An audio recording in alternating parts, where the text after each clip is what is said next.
a repeat of item number 8, so we will be deleting that item. And that is all. Okay, so we are deleting number 9 from the agenda. Got it. So I'll just briefly go over what we're planning to do today. And just a reminder that we are in another hybrid meeting situation. So for those of us on the panelist side, if you could just remember to keep your microphone on mute when you're not actively speaking. You will have the ability to mute and unmute yourself when called on. I'll be co-chairing this meeting with Chair Jane Parker from the Redistricting Commission.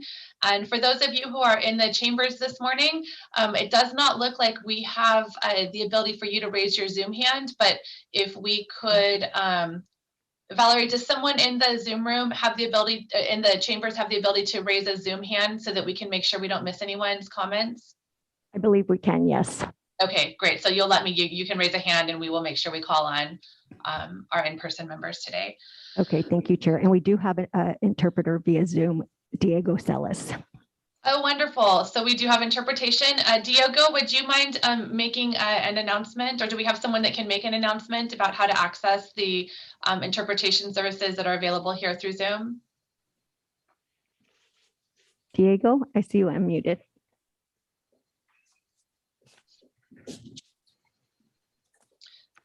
Valerie, I think that when the interpreter is in the interpreter room, we need someone who's not on the interpreter side to make that announcement for us. Rosemary, do you want to make it? I don't speak Spanish.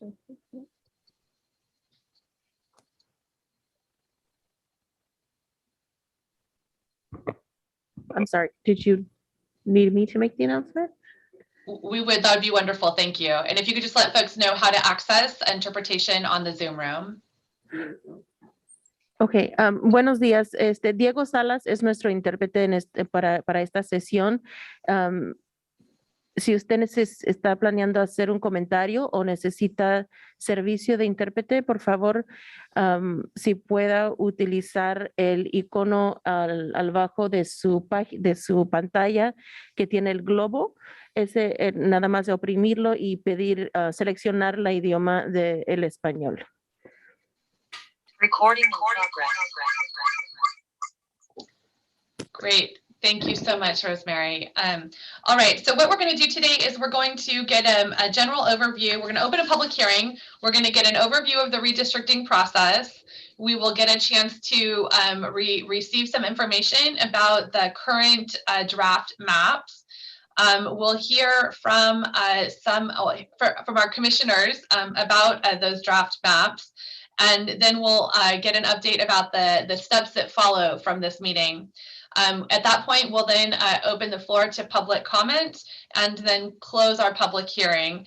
And our next meeting to have discussion about these maps and the redistricting process will be on December 7th, 2021 at 5:45 p.m. So with that, let's go ahead and open the public hearing. Here's my gavel, boom. And we will ask Rosemary Soto from the County Administrative Office to provide an overview of the past public workshops on the draft maps, on the community outreach efforts that we've engaged in, and information on upcoming presentation of maps. Madam Chair, before Ms. Soto gets started, could I ask for clarification about when the supervisors will be able to ask questions and make comments about the maps that are being presented? It's not entirely clear on the agenda, but I think it happens there after public comment, but I just like clarification from council or staff on that, so the supervisors can know when they get to speak. Yes, thank you, Chair Parker. Annie, did you want to comment on that? I think we discussed having that on the agenda after public comment, as you mentioned, but it is not specifically listed, but that is where it would fall into place. Correct, and I'll defer to Les if he has any other comments. Yeah, this will be the chair's discretion on when to turn to the supervisors, so you could do it after the public hearing is closed or at any, allow questions to be asked at any point during the proceeding, Chair. Great, thank you. All right, and with that, I'll pass the microphone over to Rosemary Soto. Thank you for being here with us today. Great. Okay, good morning, Madam Chair of the Board of Supervisors and members of the board, and good morning, Madam Chair of the Advisory Redistricting Commission and commissioners. I am here to share a little bit about the progress that we've done over the past several months when we began this redistricting process. Here is a timeline that will briefly tell us where we started, and actually it'll give you a glance at where the work that has been done since September. Our commission was formed in July and began meeting since August, the first couple of weeks of August, and we have been meeting almost every week since then, and especially in the last couple of months, quite frequently. And we did start off with a total, I can tell you that we've had between August 9th and December 14th, our commissioners would have met a total of 17 times. And of course, that we could possibly increase that number of meetings if we need to. And that's something that our commission is aware that there's always that possibility that we may need a special meeting in case if any additional discussion is needed before coming to the point where we are fully prepared for a recommendation for a final adoption of the Board of Supervisors. I will tell you that 100% of our meetings met quorum, and that's quite impressive given how intense this timeline has been, and the fact that many of our commissioners hold day jobs and have many other responsibilities in their daily lives. So this was a huge commitment, and so I absolutely want to express my appreciation for our commissioners for being just absolutely wonderful and very engaged in our entire process. And I will also indicate that some of each of the sessions had very different content in terms of what we were working with throughout each of our commission, our public sessions. That included orientation, training on the legal procedures and requirements of this redistricting process, preparation and planning for communities of interest, public hearings that were held. We held one in every district as a hybrid, both on Zoom and in person, and all commissioners participated, especially in person, during the sessions that were in their respective districts that they represent. And some even attended public meetings in person in other districts, which really also demonstrated their commitment to getting to know the public in other districts as well. And of course, certainly having the ability to meet on Zoom for those who couldn't make it in person was proved to be a benefit to the opportunity to participate. And we also discussed and worked on the planning process for receiving and conducting the outreach for draft maps.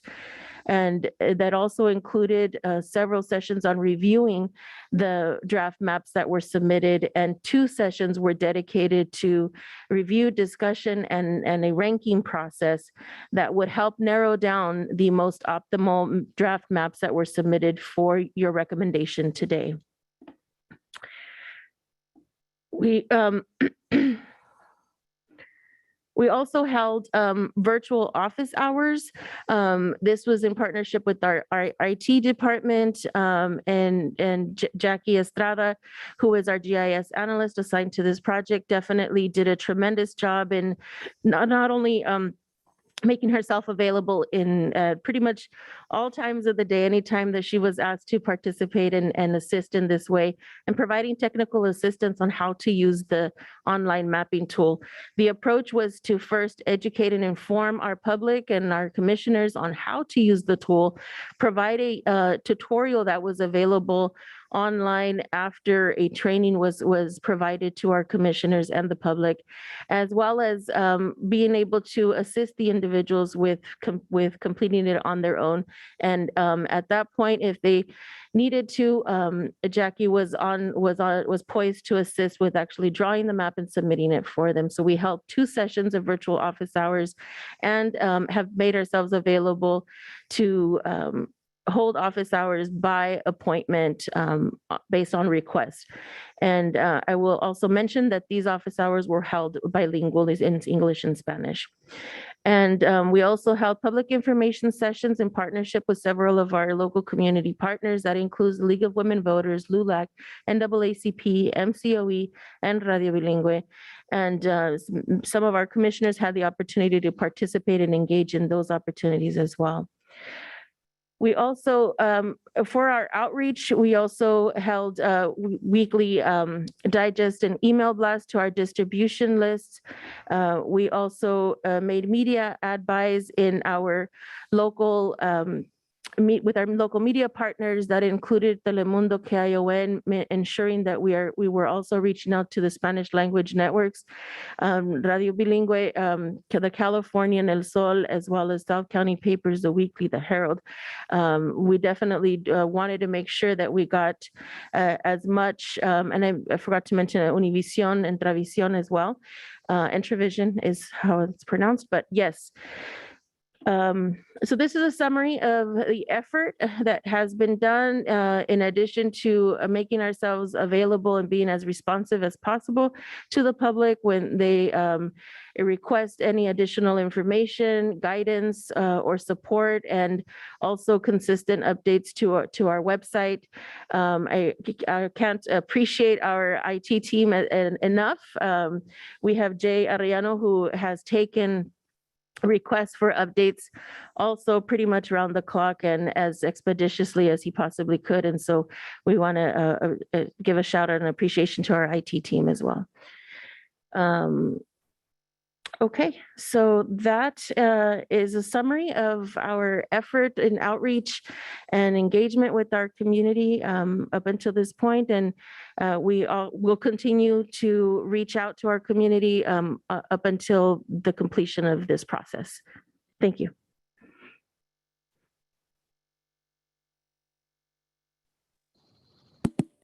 Thank you, Ms. Soto. Chair Askew, do you want to ask if there are any supervisors, or I guess I could ask if any supervisors have questions or comments at this point before we move to item number 3? It's really impressive what staff has been doing, and the commission has been very responsive and involved and thoughtful. So thank you, everyone. We will, yes. This is Supervisor Alejo.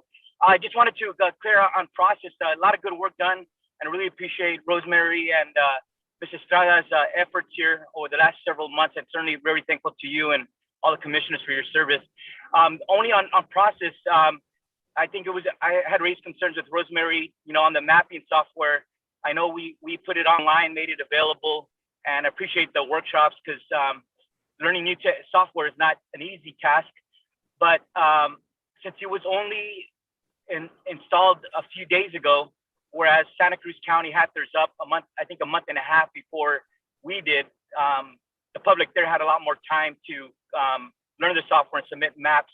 And I know there was some clarification about extending public comments and the ability to submit maps to November 30th. And I just wanted to reiterate how important that was, but also that at the end, after November 30th, that this board, the commission and the board will still have an opportunity to see what else got submitted by that deadline, just because I want to make sure we give as much opportunity as possible.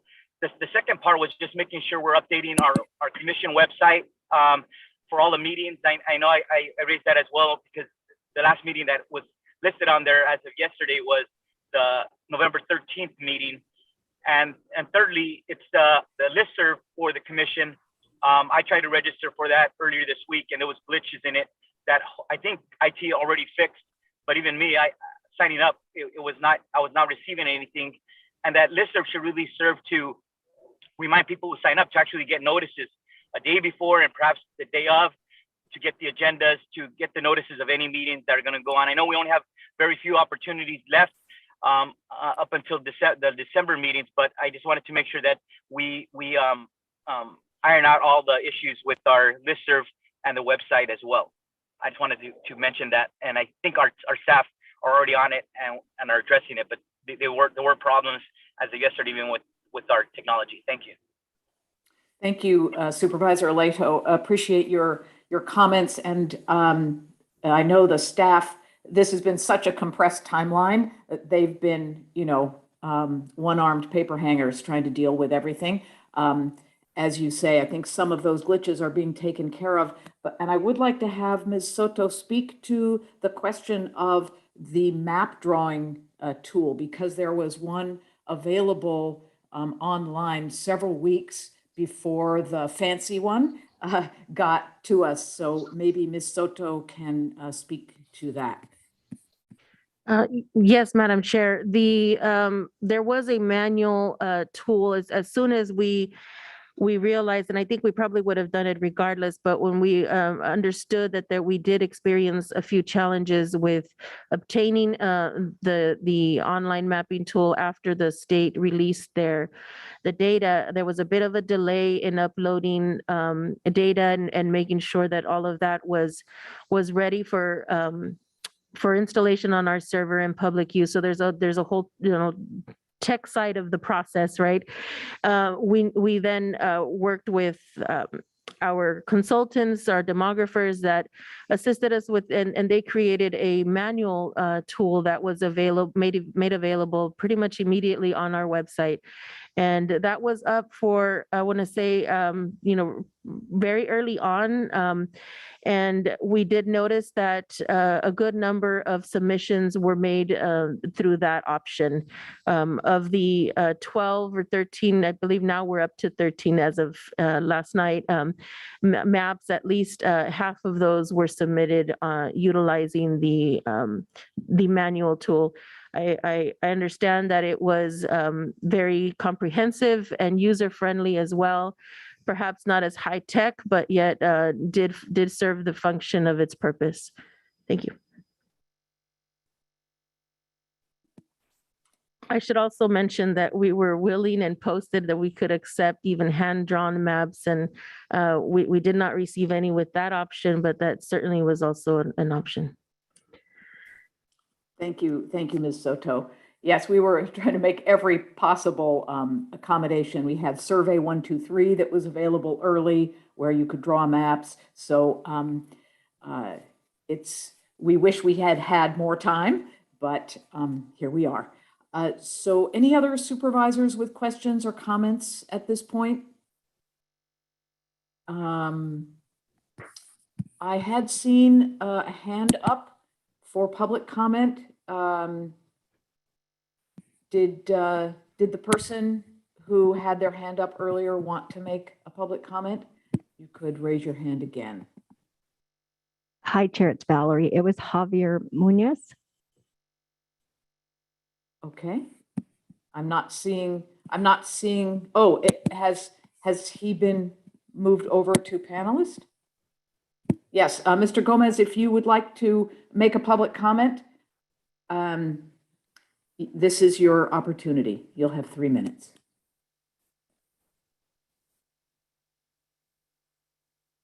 You'll need to go ahead. And, there you go.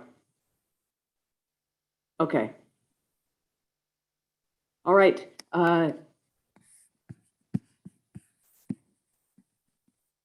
Sounds like maybe, I'm sorry, Mr. Gomez, were you just saying that you had no comment, or did you get remuted accidentally?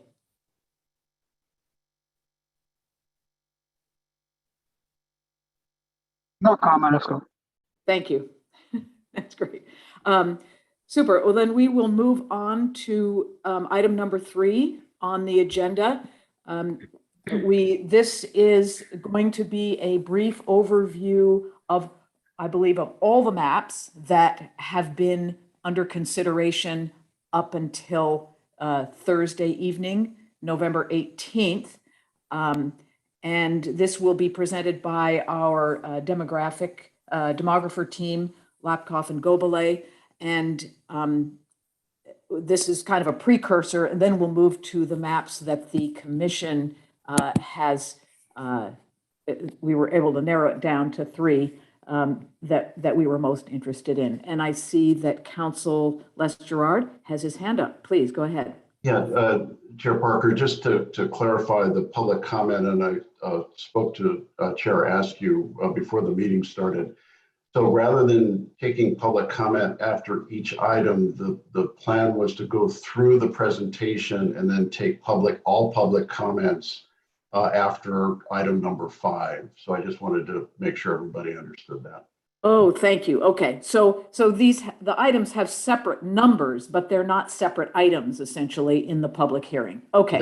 That's correct, Chair. Okay. Yes. Yeah, I was reading the signals wrong. Okay, thank you very much. We will move now to the overview of just double check. So would that mean that the chair could choose to allow supervisors to ask questions and make comments or not? That's up to Chair Askew? Yes, that is correct. Okay.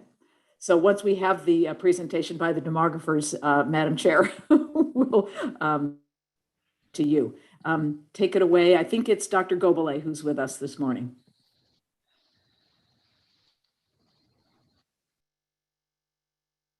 Thank you very much, Chair Parker. Yes, this is Jean Gobeli of Lapkoff and Gobeli Demographic Research. We have been spending a very hectic several months working on this project, and we're hoping that the information we give you today will help make the decision about which maps to recommend to you and then what map to adopt. This presentation is divided into 2 parts. Right now we're on agenda item 3, and as Chair Parker said, this is an overview of the draft maps. For agenda item 4, we will go through the maps the Commission has been considering most seriously recently. Oops. Now, the first thing we did, as soon as we had population data from the Census Bureau and the California statewide database, we looked at the total populations of the current supervisorial districts. They were adopted in 2011. The 2020 populations were not very balanced at all because of different rates of housing and population growth. District 2 turned out to have more than 5,000 people than the ideal population for a supervisorial district. The ideal population, 86,932, is 1/5 of the county's total population of 434,660 as counted by the U.S. Census Bureau in the 2020 census. The least populous district was District 4, which was 1,666 people short of the ideal of 86,932. And the range between the most populous and least populous districts was 6,842. This is a significant but not very high deviation, actually, as deviations go. This is rather low deviation for an adopted plan that's been in place for 10 years. The percent deviation measures the percent that the number of people, too many or too few, had as of 2020. And the range between a 6% deviation from this ideal population total, 5,176 people divided by the ideal, is 6.0%. And the least populous district, District 4, minus 1.9%. That's the 1,666 people. And the range from the lowest to the highest or the least to the most populous districts was 7.9%, which is highlighted in yellow. This is something you'd like to remember as we look at the various plans, I think. Here are the current supervisorial districts, a nice map made in 2013 by someone in your county. Now, as Ms. Soto said, since the ARC started meeting, there have been 11 different plans discussed, and we have another 2 to analyze and share with the commission as soon as we have time. One came in Thursday and one came in last night.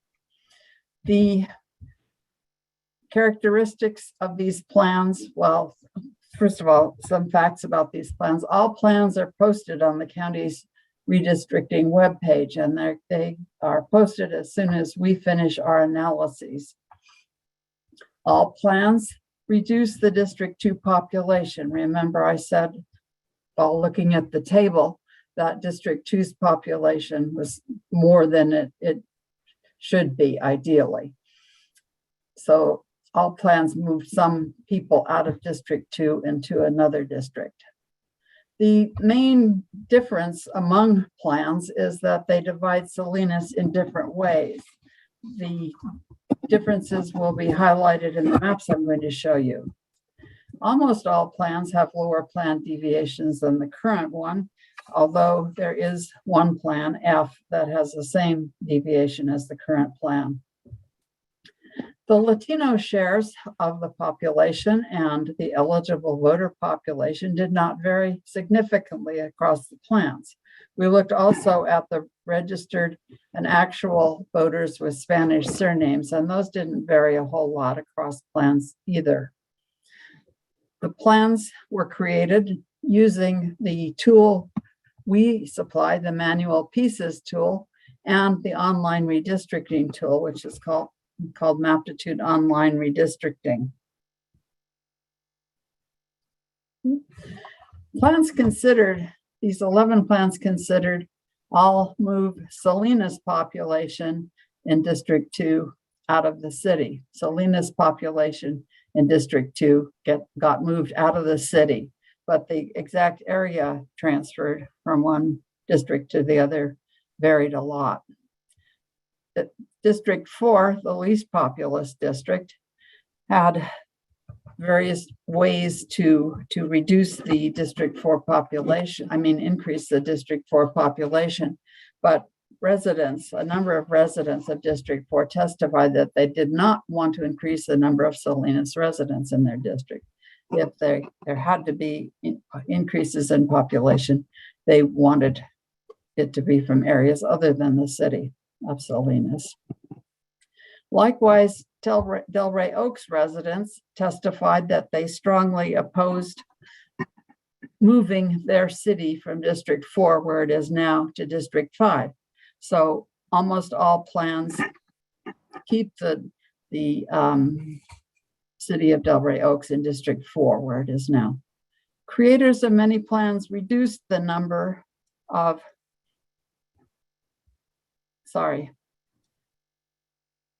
minimize the number of people moved to a new district. And this is an issue because when large populations are moved from one district to another, sometimes voters have to wait 6 years between elections, between the most recent and the next election. And some voters vote in only 2 years after the most recent election.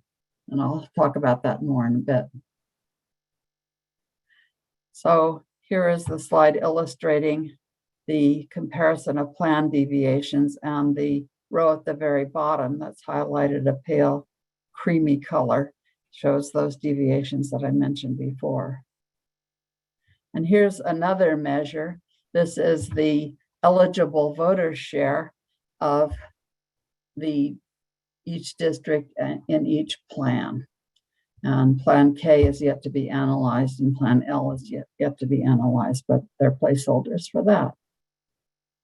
Stay tuned.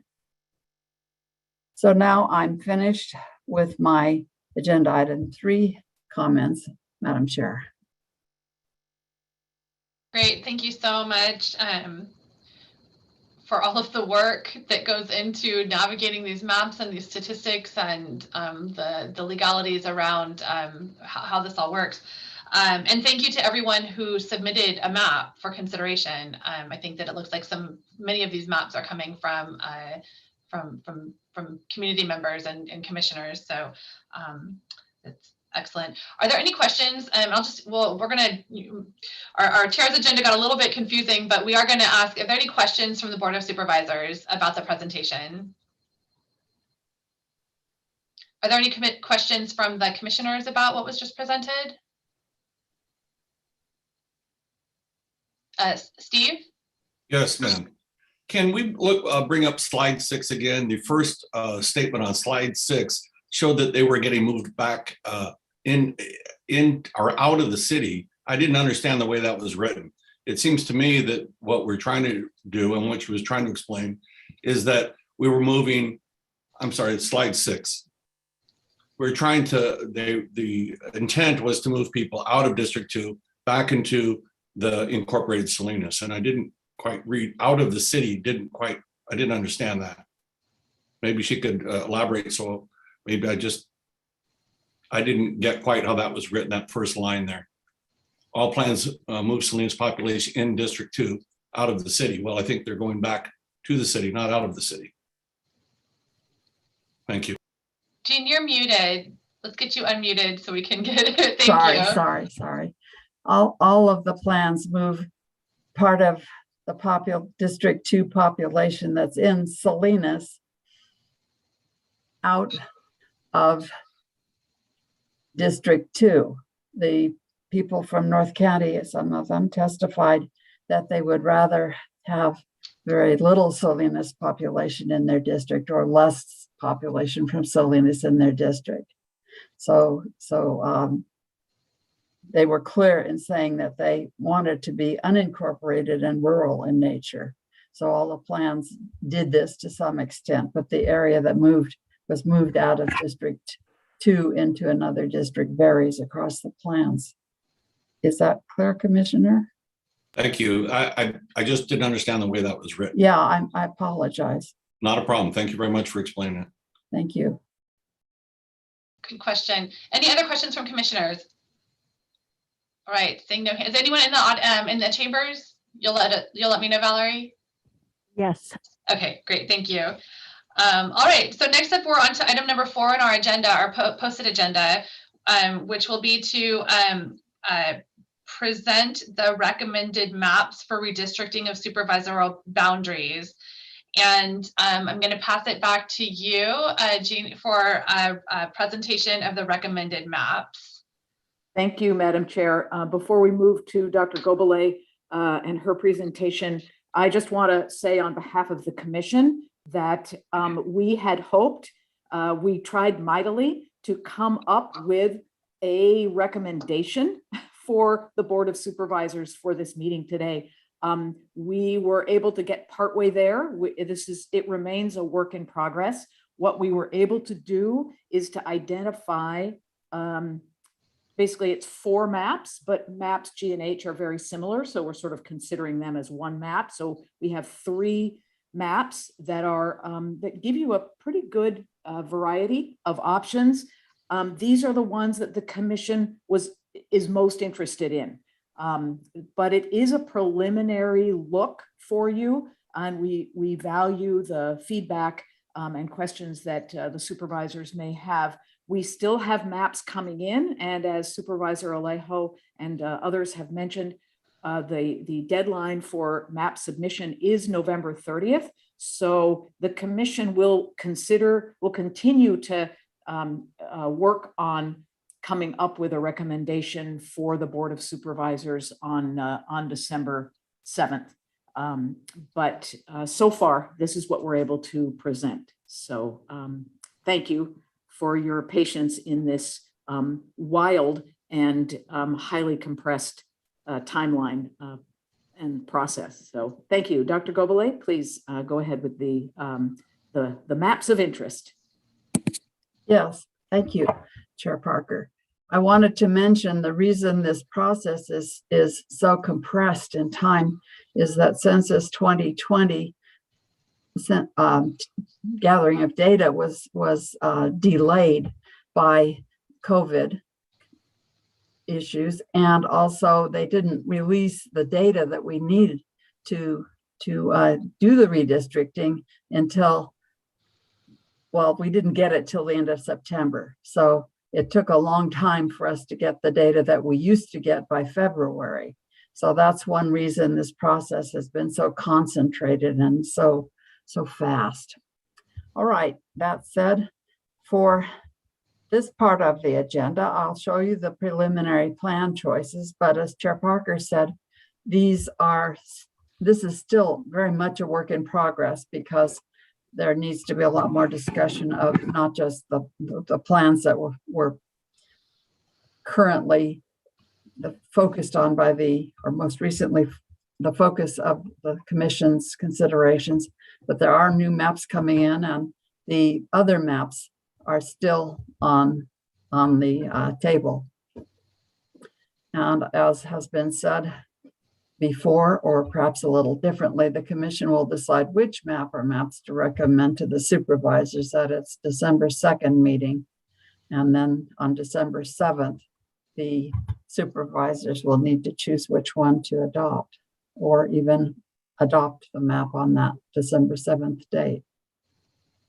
All right, here's the current plan. No changes are, of course, made here because this is the current plan. You'll notice that District 1 sometimes follows city lines, which account city limits, which somewhat accounts for the shape of District 1, but also these lines sometimes look strange because of the configuration of the building blocks we use to build plans, and those are individual city blocks or census blocks. Some of the blocks aren't shaped like city blocks, so they have very strange shapes sometimes. All right, here's the first map that has been elevated a bit for consideration by the Commission. On the left, you can see just the outline of the districts. This is a very different configuration of District 1 than in the current district. So this is current District 1, and this is a much more compact version of District 1. This is Plan 1.1, also Plan E. The areas that would change from their current trustee area to the new this plan's version of trustee areas are highlighted in pink, and the labels on these pieces are what is moved where. So this piece was moved from District 2 to District 1 in this plan, and that was 4,744 people. This area currently in District 2 is moved to District 1 in this plan, 3,239 people. And then this area, this whole area was moved from the current District 1 into District 4, because you'll recall it's the least populated district. And then this part of Salinas was moved from its current District 1 to District 3. The next map of the three that the Commission decided to show you today is Plan B. And again, this is quite a different shape from the plan that you currently have. And it was made intentionally to move as few people as possible from one district to another. This is a minimum change plan. And District 1 in this plan is more compact than Plan B, than Plan 1.1/E. But and the only areas moved are here, this area in northern Salinas, part of Hardin Ranch, moved from the current District 2 to the new District 1 in this plan, and that again is 4,774 people. That's the same change made in Plan 1.1 or E. And here also is a change made in both 1.1 E and Plan B. Here are 8, not quite as many people being moved though. sorry, I've lost my pointer. There it goes. This particular territory was moved from its current District 1 into District 4. So some people moved into District 1 to increase its population, and some people on the other end of Salinas, or farther south than Salinas, have moved from District 1 to District 4. And finally, this territory was moved from District 1 into District 3. That's 382 people. So you'll see that the number of people changing from their supervisorial districts is quite small compared with the other plans, especially this plan. This is Plan G, which came in two varieties. One variety is this Plan G, and the other is Plan H, which is identical except in one area, and I'll show you where that area is. We decided not to show you the Plan H map, but I will show you what that area is. This map is more compact than the current plans version of District 1, and this is a different population moved out of District 2 into District 1 to reduce District 2's population. District 1 is augmented by people from District 3 being moved into District 1. I'm sorry if I've said trustee areas. We're working with the County Board of Education as well as many school districts which have trustees, not supervisors. I apologize. So these are fairly large areas being moved. This area, 4,212 people make the move. This area here, 9,282 people move. This area, 10,930 people move to a new supervisorial district, and this is 802 people being moved. This table is a really important one, we think. It reports the plan deviation in all of the plans, and here we have the data for Plan H. I forgot to show you, which is the area that's different in Plan H. In Plan H, this area just north of West Rossi Street, where I'm moving the pointer, this area is moved out of District 1 into District 2. And it is a relatively small number of people, but it's still important. So, plan deviation for each plan. Current plan, 7.9% of the plans that the commission is showing you today.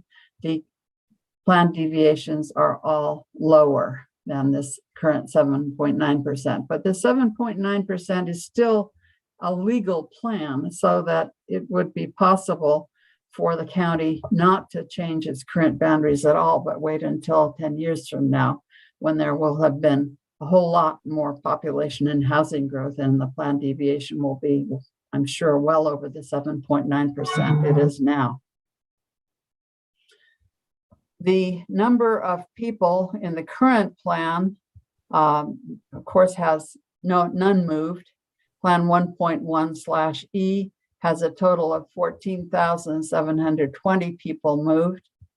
Plan B, the minimum change plan, only 8,039 people moved. Plan G, a total of 26,243 people moved, and Plan H, 27,707 people moved. So Plan B has the fewest people changing their supervisorial district, and Plan H the most, Plan G almost as many. Now, this next row of the table considers the election cycle, the number of years between elections. The number of years that these people move from District 2 to District 1 is 6 years. So they last elected trustees in 2020, and they would elect again 2 years later than District 2 would be, and that's their next election would be in 2024. this move does not affect the election cycle, but all three of these transfers are of people who would get to vote for supervisors next year. So there would have been only 2 years between their voting. Dr. Gobeli, I'm going to Yes. interrupt you here. Sorry. That last column, the people moving from District 3 to District 1 also have a 6-year cycle. Okay, sorry. I thought I That's all had right. checked That's all that right. totally. We live that, here. That should be pink. I double checked. I don't know what happened. That's all right. Anyway, I'm sorry. I thought that they were different. Anyway, they were the same. Okay, so that's an important slide. And this is my last slide, our last slide. New plans can still be submitted using any of the means that are available through the county's redistricting website. This includes the pieces tool, building blocks tool, and the online redistricting tool, which is the one that allows users to transfer individual census blocks from one district to another. The commissioners are still studying maps and will decide which to recommend at their next meeting. Supervisors will receive the ARC recommendations informally after the December 2nd meeting, I imagine, but I'm not the person to know about this. And the supervisors will need to adopt a map before the statutory December 15th deadline. It's interesting that with all of the delays in the redistricting, they couldn't, the state couldn't extend that deadline past December 15th. That would have given us more time. Now I'm going to show you higher resolution maps, and I'll go through these fairly quickly. This is the current plan. This is Plan 1.1 or E. And this shows the places that change trustee area. I mean, election district, supervisorial district. Sorry. Plan B and its change areas. Plan G and H and their changed areas. H has this little area changing too. And I can flip quickly through these so you can sort of see that there are some significant differences among these plans. And that is the end of what I have to say now, Madam Chair. Thank you so much, Dr. Gobeli. Appreciate that presentation.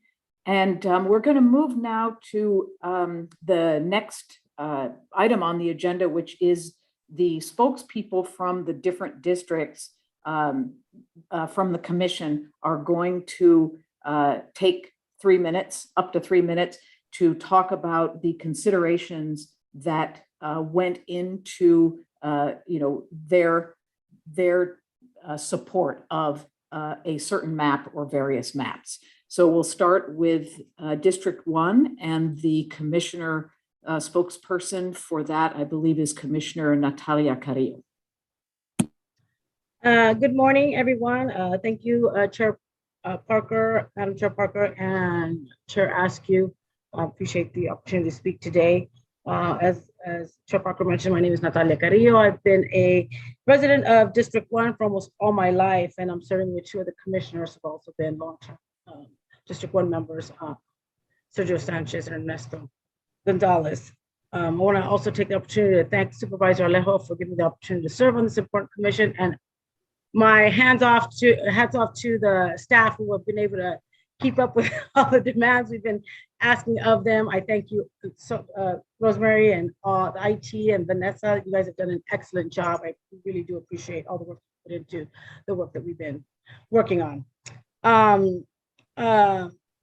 As District 1 commissioners, we support versions map G and H for the following reasons. Although it does have a higher population shift, we feel that it keeps together the communities of East Alisal by bringing area 16A into District 1. Residents in area of East Salinas on maps G and H share the same elementary school district, the high school, and those communities of interest. Although there's a, we've heard through different public hearings that people don't want certain parts of Salinas. The reality is that the city of Salinas is split the most out of any community, in any city in Monterey County. And so we like to at least keep some of those East Salinas communities together with some of the, sorry, there's a plane going overhead. Maps G and H leave District 4 and 5 intact as a result of the testimony from residents of those areas not wanting additional population. Maps G and H do need some further tweaking, I think, to maybe not have so much population shift. And I personally submitted a map last night to, for the commission to consider. But for us, it brings in another area, District 2, Area 5, which is contiguous to the East Salinas community. And the map that I presented gives back Area 19 to District 2 based on testimony we heard at our last meeting. I understand that we still have, still some time to receive some additional maps, but I hope our request is to maybe use G&H as a base to make those additional changes or further recommendations. East Salinas, in the parts that we worked on, brought in some of that southeast areas that have been part of District 3 back into District 1. So that's kind of our goal in that area. Other than that, I think we're very happy with the three recommendations we are making to the board today, and we hope that they consider those. Thank you for your time. Thank you, Commissioner Carrillo, and to the commissioners from District 1. Now to District 2, Commissioner Steve Tansey. Thank you, Chair. My name is Steve Tansey, as I've just stated. I'm representing District 2 today. I'd like to explain how we came to a decision in District 2, and all of our commissioners from District 2 are in agreement with this.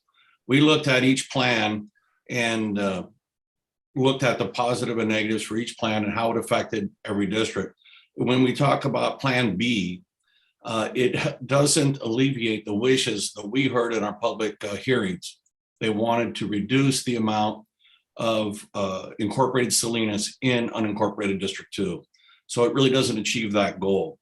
G and H also have some issues. One of the most important issues that I saw, well, there's a couple of important issues. The first one is it goes right into downtown Salinas, right up Old Town, and takes it and puts it in District 3. So it removes the downtown area of District 3, or excuse me, of District 1 of City of Salinas, and moves it to District 3. I can't see how anybody in Salinas would be in favor of that happening. It also has another issue. The CVAP is only 49%. The CVAP at 49, from what we were told during our meetings, has to be a minimum of 50. So both G and H show a 49% CVAP. And it also moves 26,000 people, which is a significant amount of people. Map 1.1 is unanimously supported by all the commissioners in District 2. It moves areas 2 and 3, puts them back together, which we were told was communities of interest that were broken up. So if you take a look at the maps, blocks 2 and 3 would be put back into Salinas. Block 8, which is the very south side of Salinas, the Rossi Road area, gets put back in Salinas. So it makes a much tighter circle around the city of Salinas and gives them more contiguous line. Let's see, let me check my notes, I'm sorry.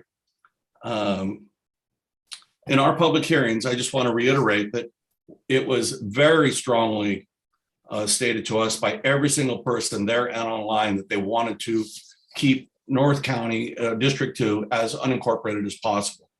And that, I think, map 1.1 achieves that better than the others. I think that's all I have. I think that explained the choice of 1.1 and the reasons we couldn't support B, G, and H. Thank you very much. Thank you, Commissioner. We'll move now to District 3, and I think Commissioner Salinas gets to be the spokesperson for that district today. Please go ahead. Unmute, please. Okay, can you hear me? Yes, thank you. Thank you, Madam Chair, and thank you to the other commissioners that have stayed with this process to try to figure out how to develop maps that are reflective of the testimony that we heard throughout the public hearings. And I think this maps address that. I think for District 3, it's going to be, we didn't have a lot of commentary throughout the process, but I think it's because we're not expecting huge changes south of Salinas. The changes that are going to happen, depending on what the supervisors decide to follow, will be with the shifting of some of the populations, and do they want to address what happened in 2020 when they put the areas that Map G wants to transfer over to District 1 from District 3. That's about 10,000 population, and how can you now get into Salinas and find that population, which I think it makes sense. So that'll be up to the supervisors to say. So Map 1.1, Map B, and Map G that we're recommending at this point, I think all are within the deviation, certainly. So that's it. And so developing the compactness issue will be, I think, what we'll have to take some more discussion. I know I've met with Commissioner Carrillo and Sanchez, and there's a way, I think, to do what we were trying to do, Madam Chair, is to also align the area towards Southeast Salinas that should be part of the of District 2, so that now District 1 has all of East Salinas coming all the way to Baranda, which is by the foothills. So that might be an improvement that we can look at to see if that'll keep us within the thresholds that we need to look at. All three maps try to bring in the industrial area that I think should be in District 3. As indicated, they did that because of city boundaries. Now I think it makes more sense to bring in all those agricultural industrial areas into District 3. I think that is part of the ag industry and the community of interest for the valley. And then it goes on and takes some of a lot of the farm worker neighborhoods that are in East Salinas. So I think that might, with some tweaking and some looking at, might be something that the supervisors can accept. Again, it's a work in progress. So we will continue looking, and I'll look to my fellow commissioners in the next coming weeks to discuss to see what their viewpoint is in terms of which of the maps we want to select as number one. But certainly all three, I think, can be recommended to the board. Thank you, Commissioner. We'll move now to District 4, and I'm the lucky spokesperson there. So for us as District 4 commissioners, Commissioner Maria Magana, Annalisa Mitchell, alternate Terry Short, and myself, there were a few strong messages that we received from the public that went into our evaluation of all the maps that were presented, acknowledging that the current districts are okay as they are. So first, we heard primarily from Salinas residents during the community of interest hearings that they were happy with their neighbors, their neighborhoods, and the district as it's currently drawn. It has a nice balance of geographic communities in Salinas and on the peninsula, and a diverse population. Next, as maps became public, there was strong public testimony reiterating the desirability of keeping the essential makeup of District 4, specifically not adding too much population from the Salinas part of the district because of the risk of diluting the African-American voice, especially in Seaside, or the Asian American community's voice, largely in Marina. These communities already struggle for recognition. So you can see this reflected in consistent support for Plan B and some interest in G or H. Other factors that played into our preferences were the desire on the part of two commissioners and the alternate to move as few lines as possible while meeting the top criteria of population equality and communities of interest needs of various districts. We wanted to address the concerns affecting one district without causing problems or issues for other districts. And Map B is an expression of this. Fairness was also a consideration. Most districts may need to give or gain a little to reach the right balance. And all three of the maps you see today do this, with maps G and H adding modest population to District 4, reflecting that public testimony we heard. So clear boundaries and maintaining or reuniting neighborhoods were also part of our thinking. A lower deviation percentage was the goal of all of the maps, as is the maintenance of Latino voting strength. And I think those things are present in all three options. So in summary, Map B received consistent top priority from most District 4 commissioners as a way to preserve the integrity of the district and also help absorb some territory and population to keep the deviation as low as possible. Maps G and H are acceptable as they relate to District 4, but may not sit well with other districts, and they do quite a bit of line redrawing. So thank you for this opportunity to speak and to serve.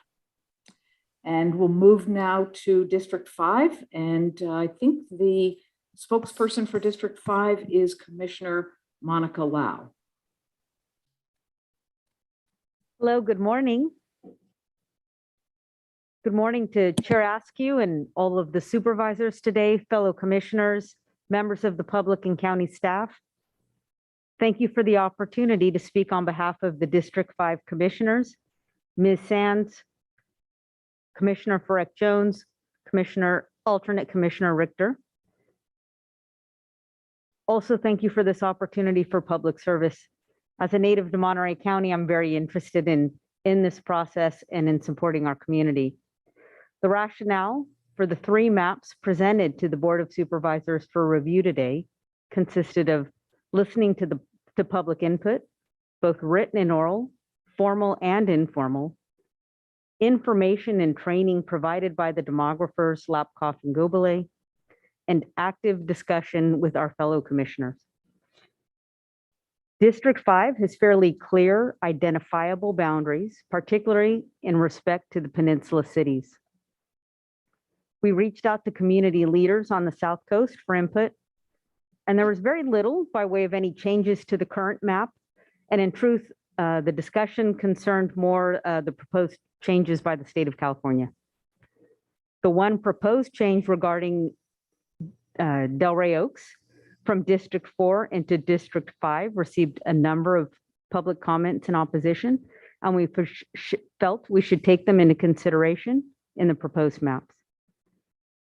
Following public testimony, it was clear District 4 has communities of interest that need to remain together, particularly the Asian in Marina and the African American in Seaside.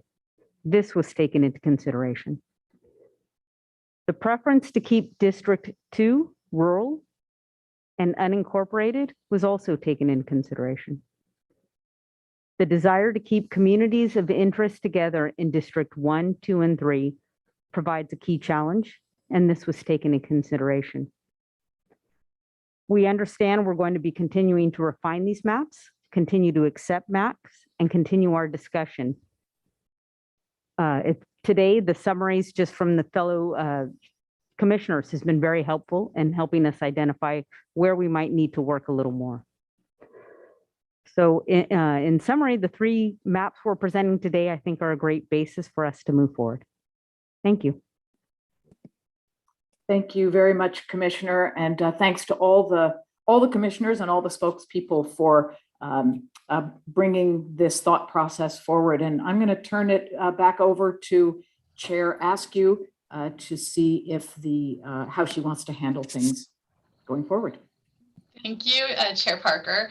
So I wanted to give my colleagues on the Board of Supervisors a chance to ask any questions specific to the presentations from each district. We will still get some more information and go out to the public for some additional communication, but were there any specific questions that arose based on the presentation of maps and the report back from commissioners? Not seeing any hands raised. Supervisor Alejo? I'm trying to. Madam Chair, I did. Supervisor, it sounds like we don't have a great reception. I'll wait then. Okay, we'll get you into some better cell reception. We'll close that digital divide between now and our board comments. Thank you. Okay. Anyone else with questions regarding the comments that were made? I did have one question. Okay, great. Thank you, Supervisor. I did have one question on the maps. So when I'm looking at it, I think, just want to clarify that and I had it specifically written down for map 1.1, but does that map, and it looks like a few of the others, fully move downtown Salinas out of District 1? I'll show you the maps again because it is a good thing to understand this. And I didn't comment on them as I went through. So this is Plan 1.1, and downtown Salinas is partly in District 4 and perhaps north of West Market Street, if you consider that downtown, is in District 1. But the main part of downtown Salinas is in District 4 in 1.1. In Plan B, you have part of downtown, this is Main Street and John Street. This part of downtown is in District 1, and anything around that boundary is in District 4. Okay, great. Thank you. I thought that's what I was saying, is that right now I think District 1 and District 4 kind of come together to jointly represent downtown Salinas, and that I wanted to make sure I was saying that correctly. Okay. With that, let's move on to item number 5, which is a presentation from Rosemary Soto on what happens next. And then we'll go to public comment and get some public testimony and feedback before we have board comments. So Rosemary, Ms. Soto? Yes, thank you, Madam Chair. So at this point, the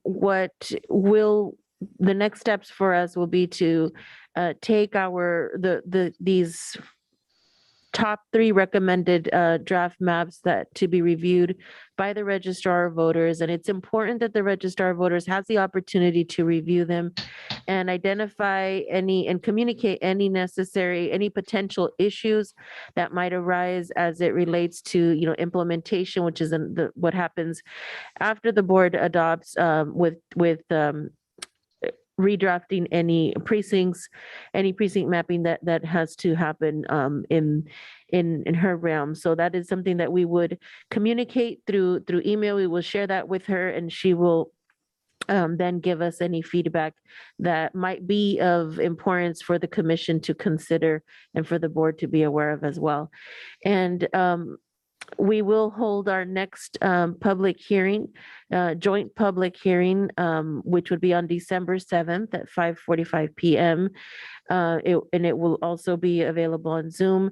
We would bring to the board then at that point, our intent would be to bring a final draft map recommendation for adoption to be scheduled for December 14th during our afternoon agenda of the Board of Supervisors. That would be the final vote and adoption on December 14th by the board in compliance with the deadline to be submitted to the state by December 15th. And those are our next steps.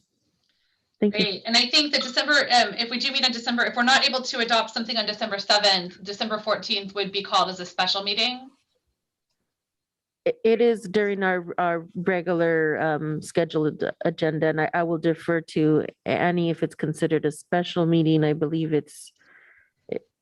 I think Rosemary, I'll step in there. There's no scheduled Board of Supervisors meeting that day, I think is the point by Chair Askew. So we'd have to call a special meeting. Thank you. Okay. Question, sorry to interrupt, question about just legally, are the supervisors allowed to adopt the final map in a special meeting, or does it have to be at a regularly scheduled meeting? I believe it can be a special meeting, yes. Thank you. We are going to have a meeting that day for AB 361 purposes in any event, but that would be a special meeting as well. All right, and we must adopt something no later than December 15th. Yeah, can I clarify something? The board needs to decide on the 7th because you have to post the final, the map that the board is considering for their final adoption for 7 days. And so on the internet, so that the public can view it and make comments. And then your final adoption would be 7 days thereafter on December 14th. So the meeting on the 7th is for the board to decide on that final map. And if we don't meet the deadline of December 15th, then there's a bunch of other hoops we have to jump through, but we can talk about that if that becomes an issue. Okay, thank you. So December 7th is where so we can expect to have a recommendation from the commission or some options for recommendation from the commission on December 7th, at which point we would publicly notice that and then receive additional comment from the public, but we can't deviate from what's posted on the 14th. You can't deviate from what you decide on the 7th because you need to post that map so that the public can comment, and then the final approval would be on the 14th. Okay, CAO McKee? Well, I think to that point, that question, sorry, Annie. So if the public comments after the 7th, does the board have the opportunity to adjust the maps on the 14th based on that public comment? Oh, good question. I'd have to look into that and see what we would have to do. That may bump us over into the other issue. The good news is that the maps that will be up for your consideration are maps that are already currently being posted on the internet. We're holding public meetings where we're talking about those maps. So the public should have plenty of time to comment on the individual maps, and whatever map we do bring to you on the 7th, we'll have an opportunity for the public to see and hear discussion about. Right, I appreciate that, Annie. I think that's a good point, except I guess the 14th seems irrelevant if the board can't make any changes based on public comment between the 7th and the 14th. Good point. I'll have to look into it. I'm not entirely sure of the answer. Great, would be worth getting some clarity on. Thank you. And I do see, Ms. Carrillo, your hand raised. I was going to finish. Go ahead if you have a question immediately. Otherwise, we can circle back after public comment. I just have a quick question for Ms. Soto. I noticed that chat has been disabled or is not working on our Zoom meeting. And I know that I don't see that there's too many members of the public on here, but I know that we have had requests for comments or comments because of audio issues on their end through the chat, and I just don't see it working. Yeah, we typically haven't had chat open on board meetings. Okay. So I'm not sure if that's something that we can turn on mid-meeting, but we can definitely make that request for future meetings. And I will state that any public comment, I believe there's a couple different ways for people to submit written comment for consideration. I can definitely put out the cob@co.monterey.ca.us email address for any public comment, as well as I believe there's a redistricting specific email address. Chair Parker, do you have that in front of you? The redistricting email is, yes, redistricting@co.monterey.ca.us. Great. So at this point, we're going to go out to hear public testimony about redistricting and the maps that have been presented as drafted, any changes, any additional feedback. We will ask folks to raise your hand on Zoom. If you are calling in and would like to raise your hand, please press star, is it star 6 or star 9? One of those two will get your hand raised. Star 9 raises, star 6 to unmute. Thank you, Supervisor. Star 9 to raise your hand, star 6 to unmute when we call on you. If you are joining us today on Facebook Live, where we are streaming, or on YouTube Live, where we are streaming, you may also choose to log on to our Zoom webinar so that you can participate in the conversation. We are at Zoom webinar ID 224-397-747. We really value the public's participation and comment in this process, and this is a chance for both the Commission and the Board of Supervisors to get your feedback today. So with that, we will go to public comment, and I will start with Mr. Gomez. Thank you for joining us. We've got, and Valerie, I think we're going to do 3 minutes on the clock today. And Thank you. we've given you permission to unmute your microphone, Ramon, so that you can share your thoughts with us. All right, can you hear me? We can. Thank you so much for joining us. Thank you.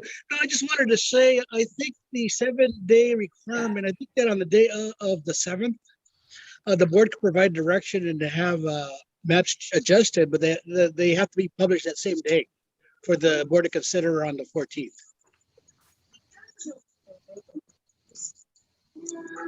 So I just wanted to point that out.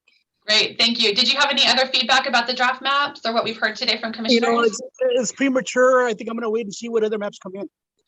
All right, fair enough. Is there any other public comment? I see we have a few of our city council from cities throughout the county, as well as a number of other community leaders. We'd love to hear your thoughts and feedback for consideration. We'll go next to Robert Daniels.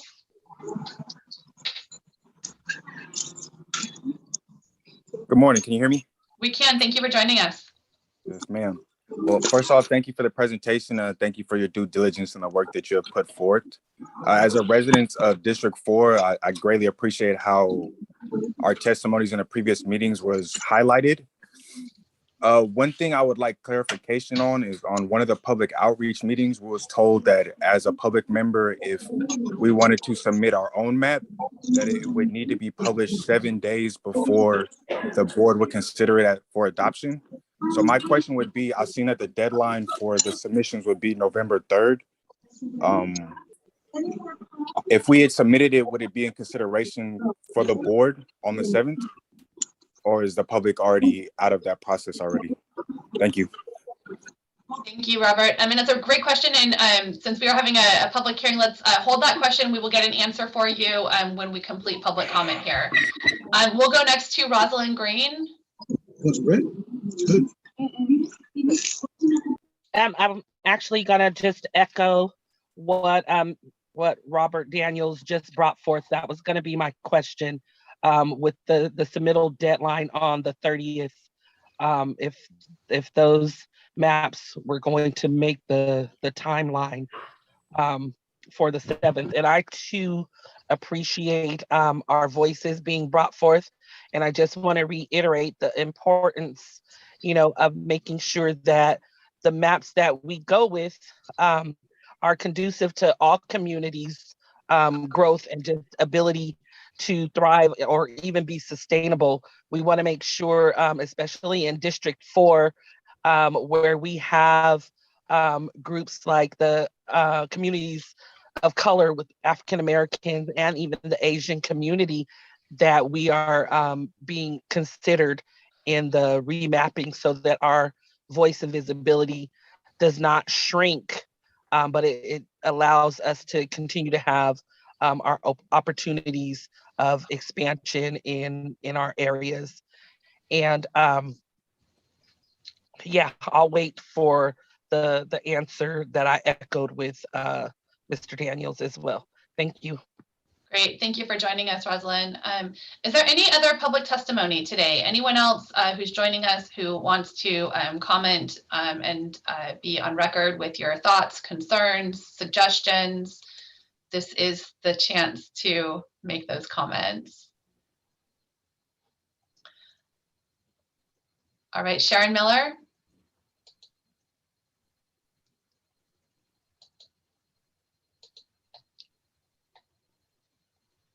This is a question rather than a comment. In the live transcript, it says that the email address for public comment, I think, to the board is E as in elephant, O as in onion, B as in beautiful, at co.monterey.ca.us.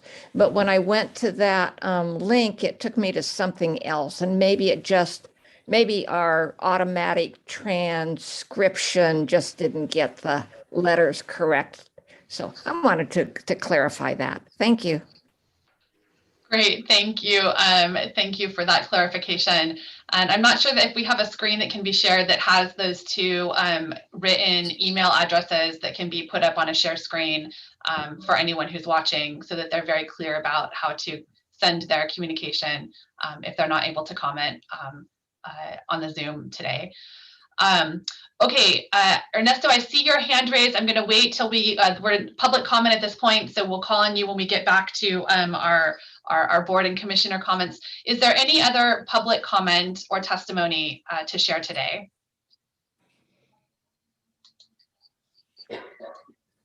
Okay, Miriam Smith.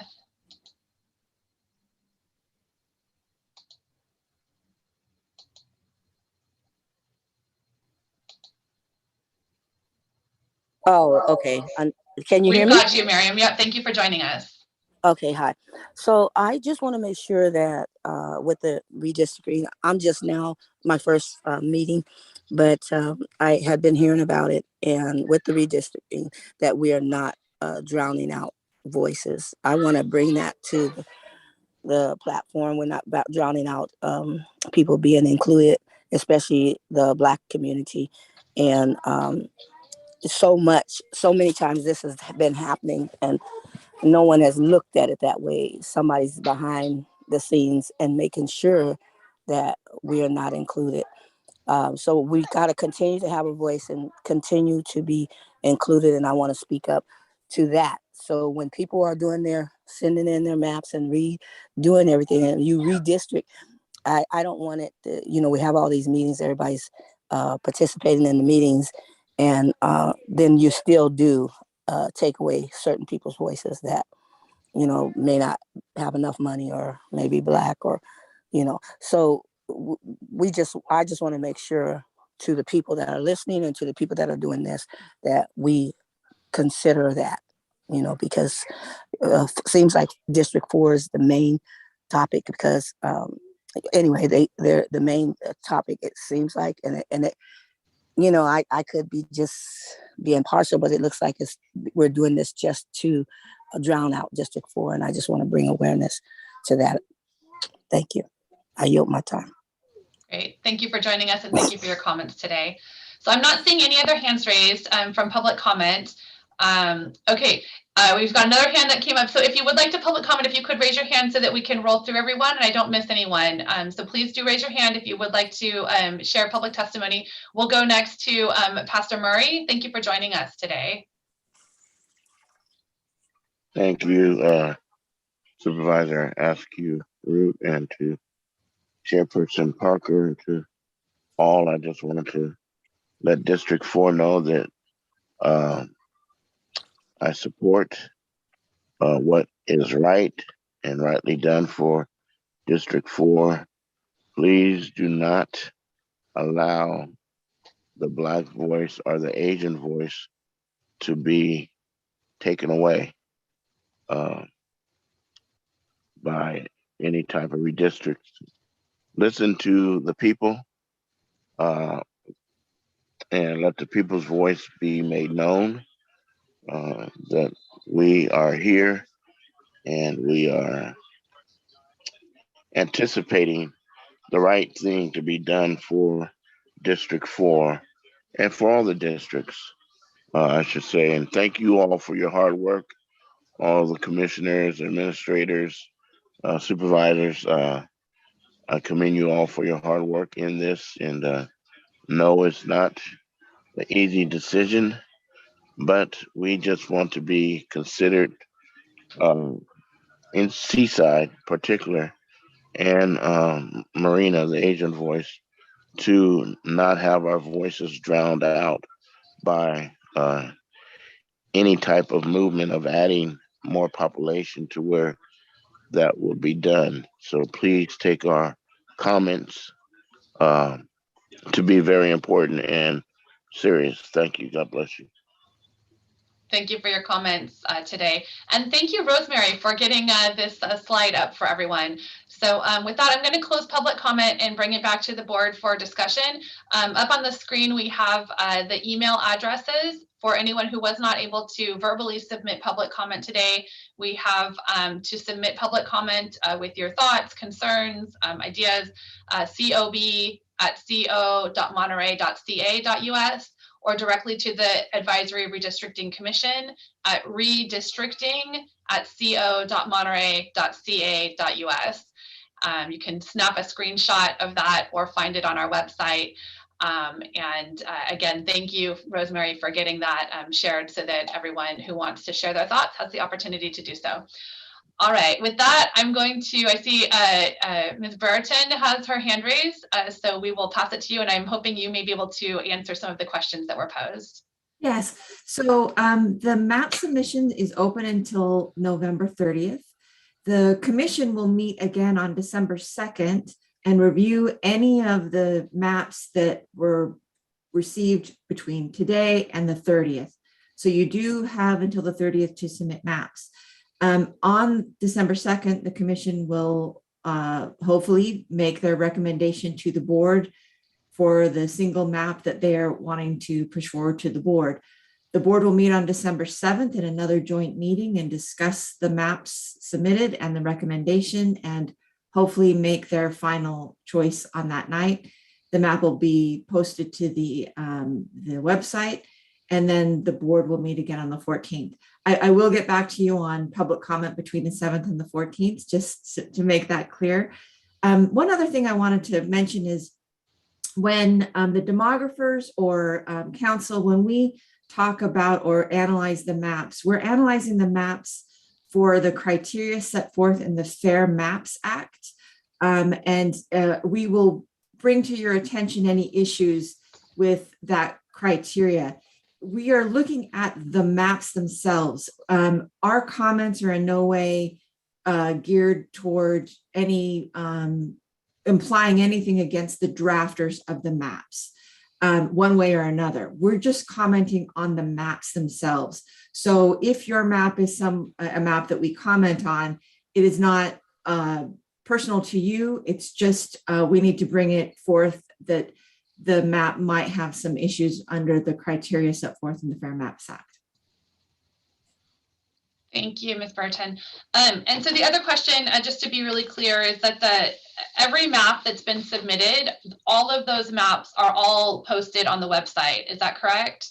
On the submitted redistricting maps website, there's a link I see about, I don't know, we go through letter J of maps submitted. So anyone who submitted a map, those maps are all publicly available, and it's the commission who's looking through those and then choosing which maps to bring to the full Board of Supervisors for consideration. Is that accurate? Correct. That is correct, Madam Chair. All right, and the deadline for anyone in the public to submit additional maps for consideration by the commission is November 30th. November 30th at 5 p.m. Yes.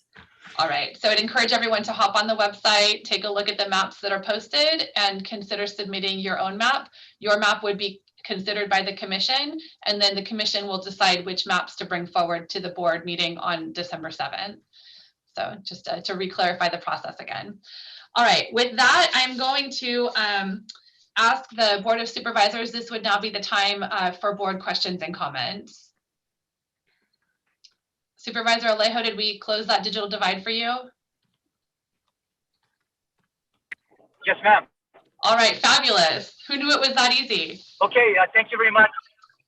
Yep, now, first of all, Madam Chair, I want to thank all of my commissioners from District 1, Natalia Carrillo, Ernesto Gonzalez, Sergio Sanchez, and our alternate, Vanessa Robinson. I appreciate their commitment and dedication and their active involvement in this process going back to July. So, and also I want to thank all the members of the public. I know this is a process that only happens once every 10 years. It's complicated. It's changed since the last time, and there's a lot to catch up on. And so I'm glad that the deadline was extended for 15 more days from November 15th to the 30th. I certainly advocated for that, knowing that our mapping software had only been up for a few days. So more time was merited in this case to give as much opportunity to our local communities to provide public participation and input and proposed maps. So thank you for that accommodation to commissioners for giving that opportunity to the public. The other thing I wanted to mention is I did go watch the replay from last Saturday's meeting in Greenfield, and also I watched live the meeting from Thursday so that I could also hear the public comments and testimony and also the discussion from the commissioners. And that was very helpful to me, just catching up, seeing what the thoughts were from the community and from the commissioners were. So I certainly take that to heart, and I appreciate everybody's comments from all over the county, but especially I did take to heart the testimony from our African-American leaders and our API leaders as well. I know for the Latino community, we're very sensitive to concerns over voting rights and disenfranchisement and dilution of vote, because our county was only one of 3 counties in California that used to be subject to the Voting Rights Act of 1965 because of past discriminatory practices in our county against Latino voters.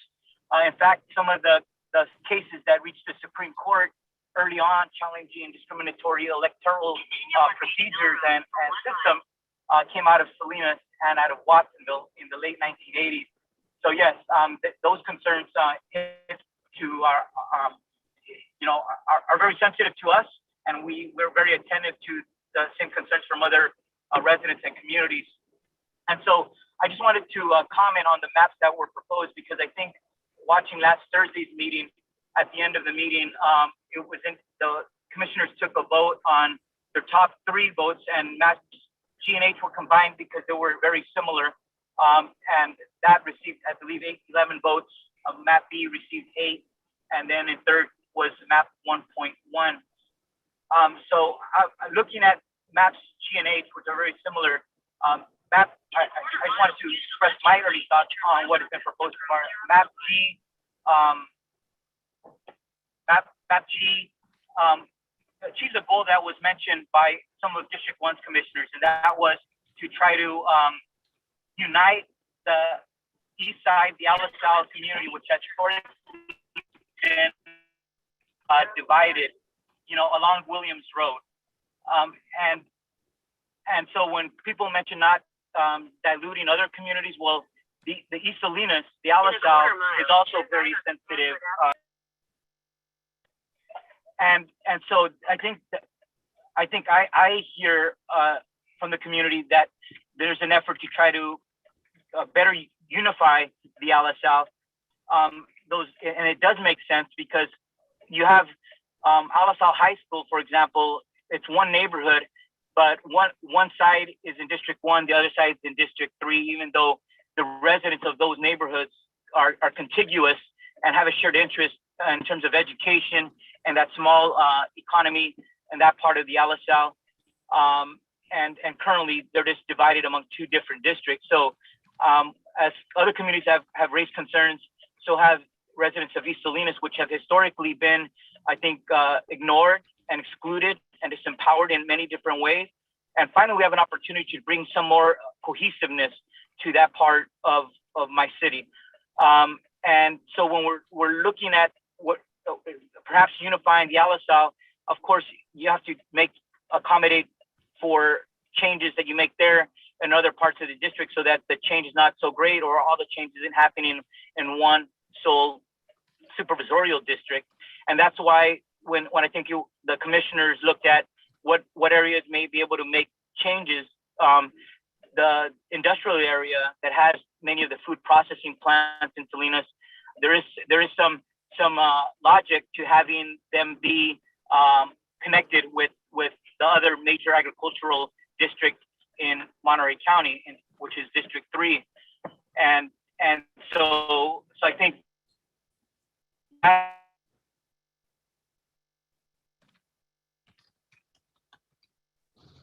Supervisor, it appears that we've lost Districts 1 and 3 primarily. I'm here.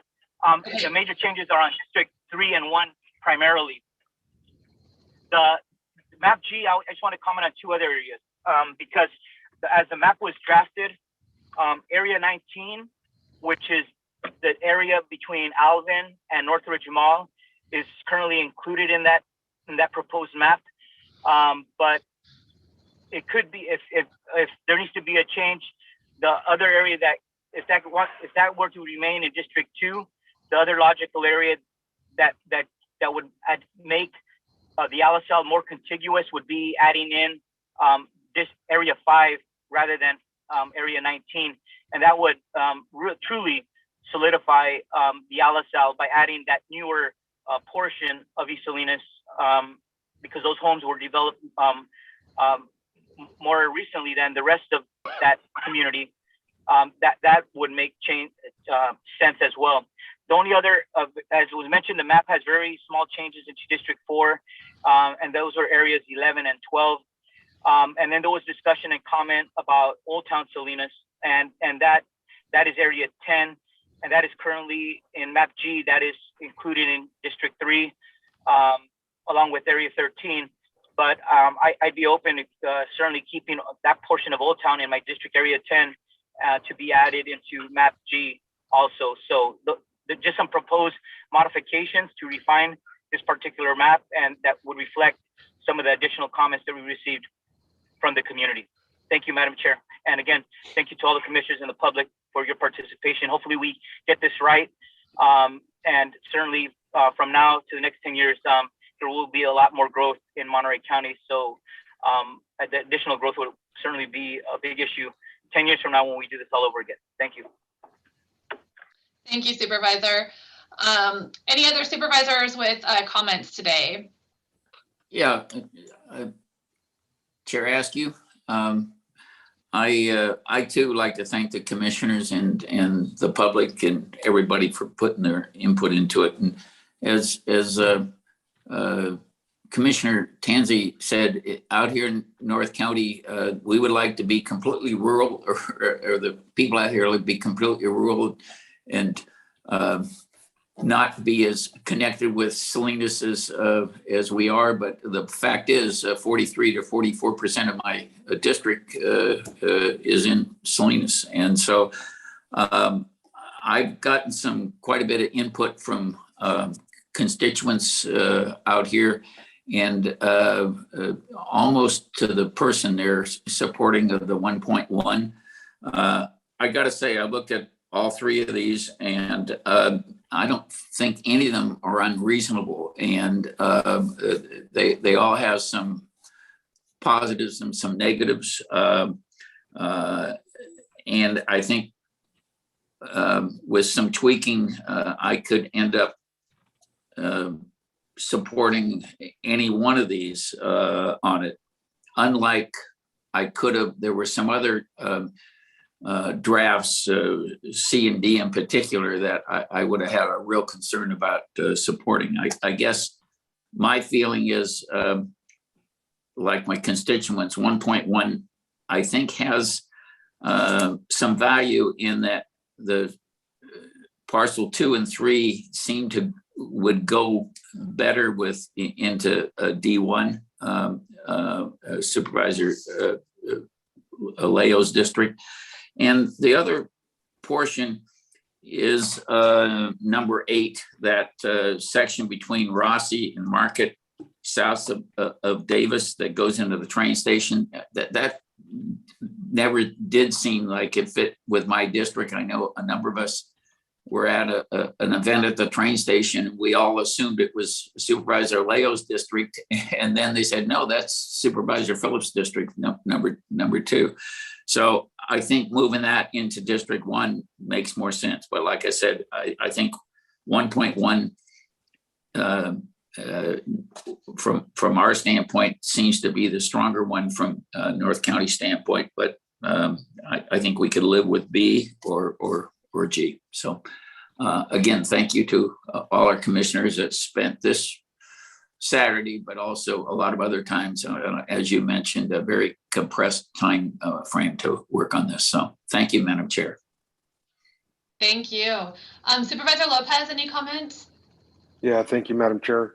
I want to start by thanking all the commissioners, especially those from the 3rd District, for all their time committed to make sure that the maps being proposed fit the needs of our community. I've looked at some of the top ranking proposals quite thoroughly last night, after waiting for my turn to speak on the State's Redistricting Commission. So it seems like that is the topic du jour.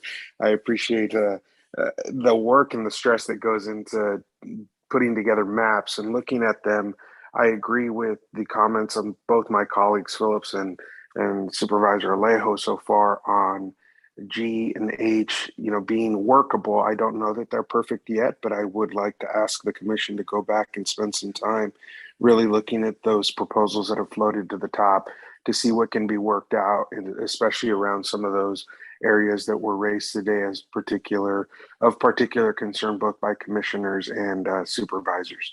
For me, the one question I would ask for some focus on is how far up the third district should go into Old Town. I know in one of the proposals in G and H, there's that really far reach up there. And I know that we're dealing with today's numbers as provided by the census, but know that the majority of projected growth is going to be in the northeast corner of Salinas as well as South County. And so a little more variance now is okay with me, knowing that that's where the growth is coming. But I appreciate everybody's hard work. I hope that there's some focus given to the proposals that floated to the top, but at the same time, hearing the concerns about the fact that folks may still be working on maps and submitting those, I don't want to just slam that door either, and I know you guys won't.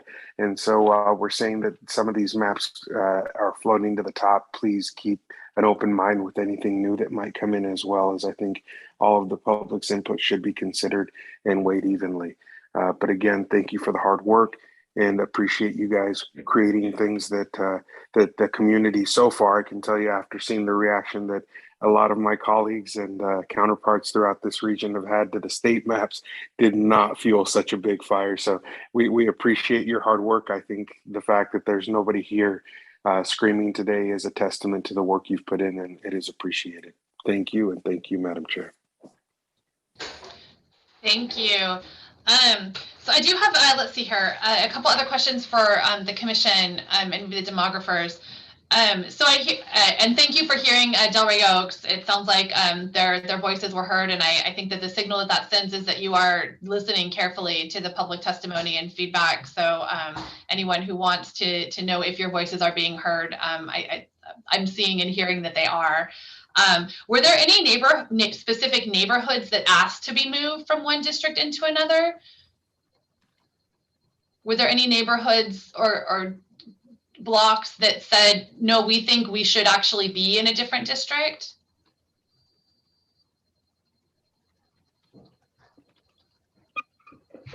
Ms. Carrillo? Yes, we do have not only just family members, but also lots of community members from Alisal High, who we have that southern tip of East Salinas, the neighborhood on Alisal and Cross Street and all those areas that are part of District 3, but that other area, including my neighborhood here in Laurel Heights, we're part of District 1. So yeah, there has been some questions specifically about being in District 3 when they feel that they feel like that they belong in District 1. Okay, thank you. That's helpful. So there are communities that are making that request and expressing that interest. Okay, that's helpful for me. And Chair, ask you if I might. I'm not as familiar with all the streets, but as Supervisor Alejo mentioned, there's an area that is numbered on the pieces map as piece 5. There was some commentary in one of the meetings that neighborhood feels like they would be better represented by the District 1 supervisor than District 2. Also the area 19, that there was a similar comment that's over on the western side near 101, also was mentioned, not by someone who was currently living there, but someone who had experience in that area. So for what it's worth. Okay, thank you.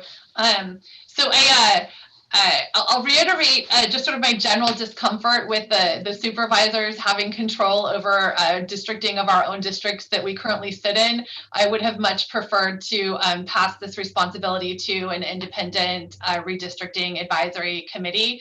But given that that's not the direction that we've gone in, I just want to again thank you all for the time and commitment that you've made. I have a deep faith in your ability to thoughtfully consider the feedback that's coming from the community, to thoughtfully and carefully evaluate the concerns that our community is raising. Since I'm here today, I will again elevate and recognize the voices of our Black and Asian American residents who do have some very strong needs to maintain the strength of their votes and the strength of their communities. So I think that came through loud and clear in the public testimony and in the comments that Chair Parker made. So I would ask that you carefully consider that feedback, and as you consider looking at maps. And for anyone from the public who's watching, just remember that these are your districts. We as supervisors, we're here to work for you. We're here to represent you, and this really is your process. So please take 5 minutes, hop online. If you have opinions about, you don't have to draw a full map, but you can just quickly send an email letting the commission know what you think is important for them to consider as they take all of these different pieces of information and do their best to bring something forward for the board to ultimately vote on. So I just want to again express my deep faith in the commission's ability to take all this information in and to bring back a really solid recommendation that we can support. So those are my comments today.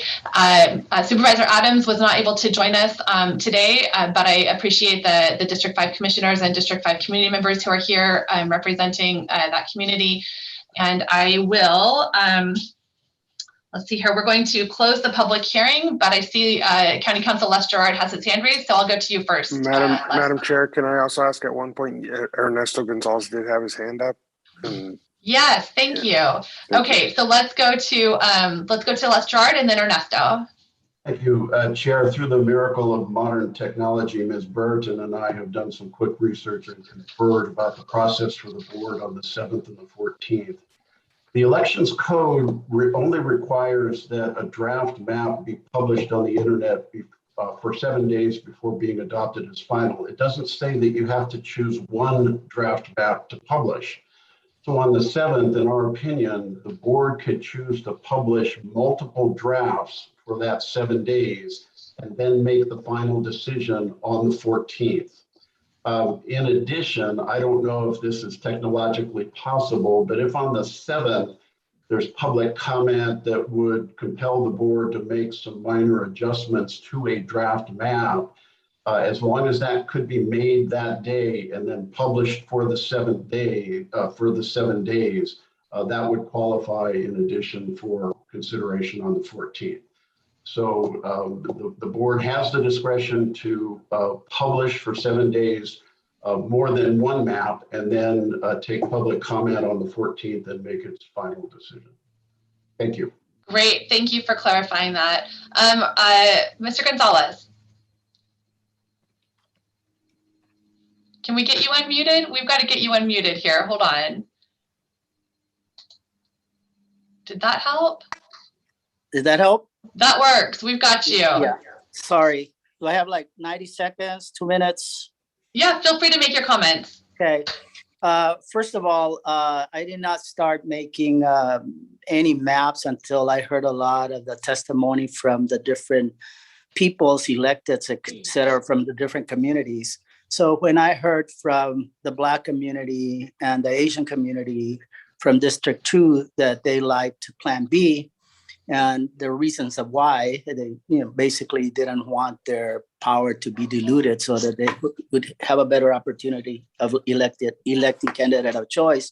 So from there, that's where Plan G and H, I created Plan G and H. And if you were to look at Districts 4 and 5 in Plan G, I took exactly in consideration to what the minority community there was asking for, because in Plan G, District 4 and 5 pretty much stay as what was in Plan B. So I wouldn't see a reason why not to support that particular map, because it was done exactly as what the minority community there wanted. At the same time, the Latino community is one of the communities that always has been neglected in terms of what they want, for example, and the Salinas community in general. Because if you really wanted to create a map where you have 2 districts in Salinas, you are able to create that. One of the things that we can say, well, why don't we create a District 3 that doesn't have Salinas, but goes into Prunedale? Why don't we have a District 2 that goes into Castroville and Prunedale area? Why is Salinas the one that year after every 10 years has to be the one that's split up? So I said, no, I'm gonna create something that, where District 4 and District 5 have said, this is, the districts that we don't want to be diluted. And so Plan G pretty much does that. And so I think that in terms of the minority communities there, since I took that into consideration, I would hope that they would take that into consideration also, even though we're a higher percent Latino population in District 4. I thought maybe we just need to figure out how we work together, because we're always being split up between Blacks, Asians, Latinos, so that we dilute the power as a whole. Anyways, more radical concept.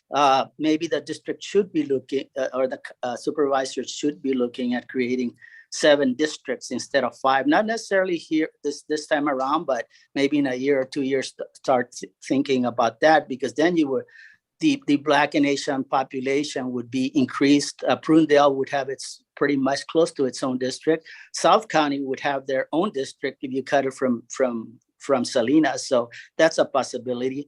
Anyways, I do have a couple of questions. Is not being able to move 8% of the population from one of the, is that one of the criteria, whether it's a federal, state, or Voting Rights Act, that we're not supposed to be able to move about 30% of the population? That's one question.